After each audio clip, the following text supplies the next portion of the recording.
আসসালামু আলাইকুম প্রিয় ভিউয়ার্স, উইজডম ইনস্টিটিউট মৌলভীবাজারের পক্ষ থেকে দেশ বিদেশ থেকে যারা আমাদের এই অনুষ্ঠান দেখবেন, আমি তাদেরকে আমার অন্তরস্থল থেকে শুভেচ্ছা জানাই, সালাম জানাই। প্রিয় ভিউয়ার্স, আমি কিছু কথা বলতে চাই বাংলাদেশের প্রেক্ষাপটে, আর তার সাথে কিছুটা যোগ করব আমাদের সিলেট মৌলভীবাজারের যে মানসিক অবস্থা বিদেশ যাওয়ার বিষয়ে। তা আমি বারবার বলবো যে বিদেশ যাওয়া আমি পছন্দ করি। ডেফিনেটলি আমাদের দেশ কর্মসংস্থান ওইভাবে করতে পারছে না, সুতরাং বিদেশে যেতেই হবে।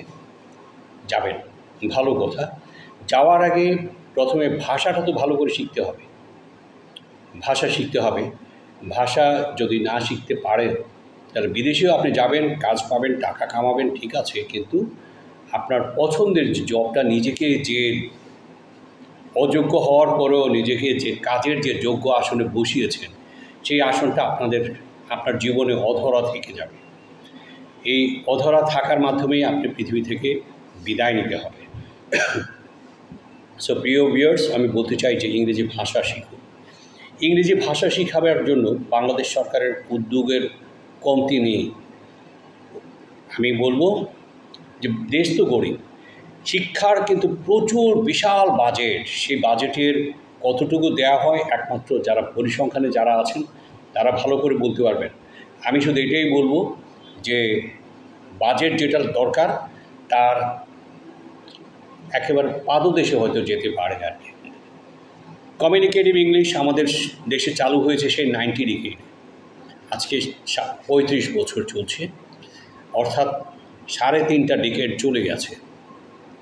কমিউনিকেটিভ ইংলিশ শেখার পরও বাংলাদেশের ইংরেজির অবস্থা কতটুকু আছে আমাদের, এটা আমি বলতে হবে না, কারণ 35 বছরে অলরেডি 50 বছর যারা আছেন তারাও কিন্তু এই কমিউনিকেটিভ ইংলিশ পড়ে আসছেন, কিন্তু তারা কতটুকু পারেন সেটা বোঝার বিষয়।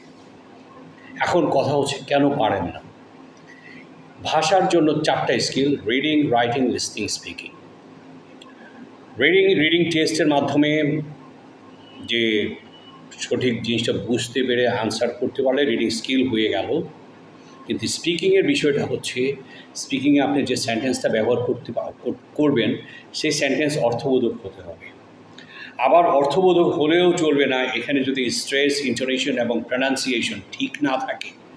সেই ক্ষেত্রে আপনার সেন্টেন্সটা কারেক্ট হওয়া সত্ত্বেও এটার অর্থ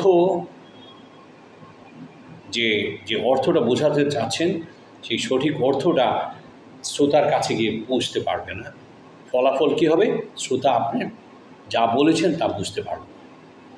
এখন আপনি তার ফলে কী হলো? আপনি বলতে লজ্জা পান যে ভুল হচ্ছে, আমারটা বুঝতে পারতেছে না। ভুল হচ্ছে, যদি ভুল হয়ে থাকে গ্রামাটিক্যাল কিছু যদি সেটিংয়ে ভুল হয়, এই সেটিংটা করতে গেলে এই গ্রামারটা চলে আসে।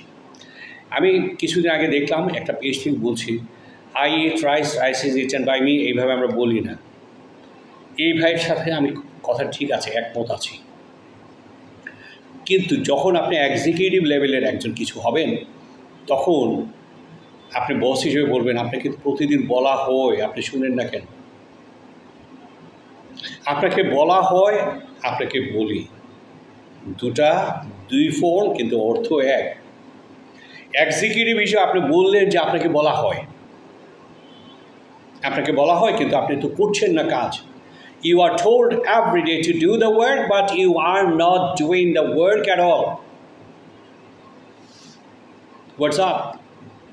What happened to you? এখন আসুন, তাহলে কমিউনিকেটিভ ইংলিশ দেওয়া হয়েছে ইংরেজি ভাষা শেখাবার জন্য, কিন্তু ভাষা শেখাবার জন্য যে ট্রেন্ড প্রশিক্ষিত যে শিক্ষক, সেই শিক্ষক কি আমাদের দেশে আছেন? আমাদের দেশের শিক্ষকরা তো অনেকে আঞ্চলিক ভাষা বাদে শুদ্ধ বাংলায় কথা বলতে পারেন না।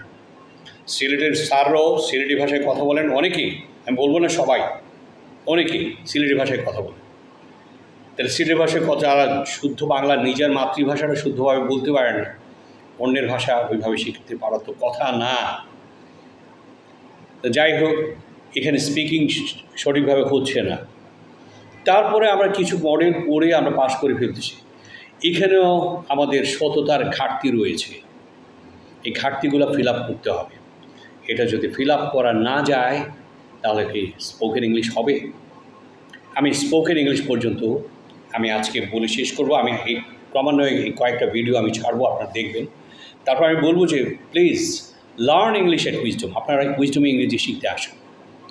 এবং একাডেমিক ইংলিশ আমি বলছি ক্লাস 3 থেকে মাস্টার্স পর্যন্ত আমরা ইংরেজির ক্লাস করাই।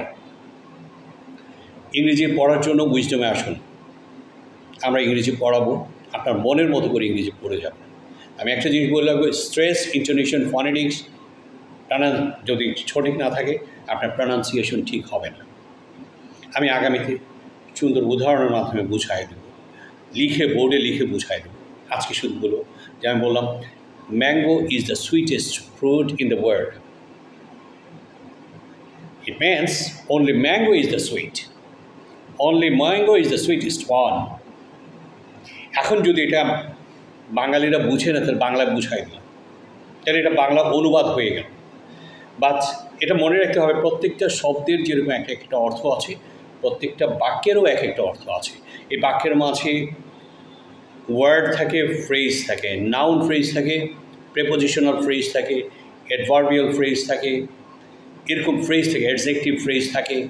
এই ফ্রেজগুলোকে কীভাবে উচ্চারণ করতে হবে, ফ্রেজের কোন অংশ উইক সাউন্ড, কোন অংশ স্ট্রং সাউন্ড, কোনটা আপে উঠছে, কোনটা নিচে নামলো, এগুলো সব এখানে শিখতে পারবেন। এগুলো শেখানো হয়। এইটা যদি না শিখে আপনি ইংরেজি ভাষা শিখুন, কোনো ভাষাই আপনি শিখতে পারবেন না, মুখস্থর মতো কথা বলবেন। ডিয়ার ভিউয়ার্স, আমি আর কিছু বললাম না, এই পর্যন্ত আজকে বিদায় নিলাম। সবাই ভালো থাকুন। আসসালামু আলাইকুম।